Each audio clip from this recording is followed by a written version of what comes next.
అనకాపల్లి జిల్లా నక్కపల్లి మండలం అర్హత కలిగిన ప్రతి వితంతు మహిళలకు వితంతు పెన్షన్ మంజూరు చేయాలని సిపిఎం పార్టీ మండల కార్యదర్శి మడభాల రాజేష్ డిమాండ్ చేశారు. ఈ సందర్భంగా రాజేష్ మాట్లాడుతూ సిపిఎం పార్టీగా ఈ రాష్ట్రంలో ఉన్నటువంటి ఒక ప్రధానమైనటువంటి సమస్యను మీ ముందుకు తీసుకురాబోతా ఉన్నాం. అదేమిటంటే ఎవరైతే భర్తను కోల్పోయి వితంతువుగా ఉండి నేటికి కూడా పింఛన్ రాకుండా ఉన్నారో ఆ వితంతు మహిళలందరికీ కూడా పింఛను మంజూరు చేయాలి అని చెప్పేసి మేము విజ్ఞప్తి చేస్తూ ఉన్నాం. ఎందుకంటే ఒక మహిళకు భర్త చనిపోగానే జీవితం అనేది అయిపోలేదు. వారికి పిల్లలు ఉంటారు, ఆకలి ఉంటుంది, భవిష్యత్తు మీద భయం ఉంటుంది. ఇవేమీ కూడా నేడు రాష్ట్రంలో కూటమి ప్రభుత్వానికి పట్టడం లేదు. ఎందుకంటే ఈ రాష్ట్రంలో ఈ విషయంపై మాకు పింఛన్ ఇవ్వండి మహాప్రభు అని చెప్పేసి అధికారుల చుట్టూ తిరిగినా, కార్యాలయాల చుట్టూ తిరిగినా, ఈ రోజు రండి, రేపు రండి, తర్వాత చూద్దాం అని చెప్పేసి చెప్తా ఉన్నారు తప్ప వాళ్ళందరికీ ఎవరికి కూడా నేడు వితంతు పింఛన్ అనేది ఇవ్వడం లేదు.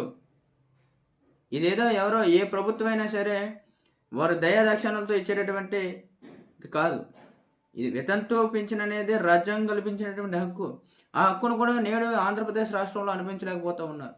కాబట్టి మేము ఒకటే చెప్తా ఉన్నాం, ఈ రాష్ట్రంలో ఎవరైతే వితంతు అయి ఉండి కుటుంబాన్ని పోషించుకోలేక ఆర్థికంగా సతమతమవుతున్నటువంటి మహిళని ఆదుకోవాల్సినటువంటి అవసరం నేడు కూటమి ప్రభుత్వం మీద ఉంది.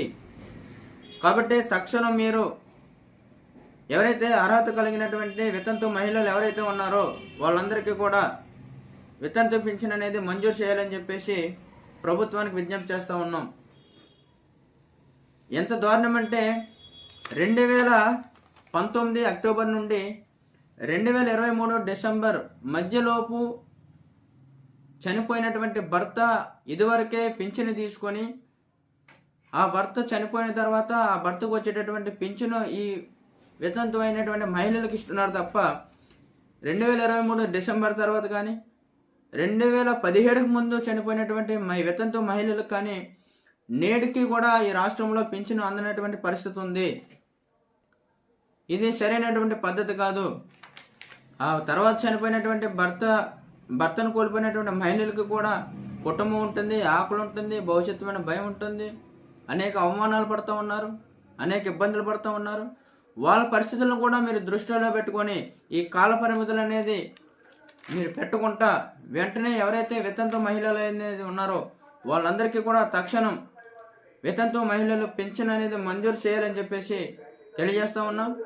లేని పక్షంలో ఎవరైతే వితంతు మహిళలు ఉన్నారో వాళ్ళందరినీ కూడా ఐక్యం చేసి రోడ్లెక్కి పోరాటం చేయాల్సినటువంటి అవసరం కూడా ఏర్పడుతుందని చెప్పేసి ఈ ప్రభుత్వానికి తెలియజేస్తూ ఉన్నాం.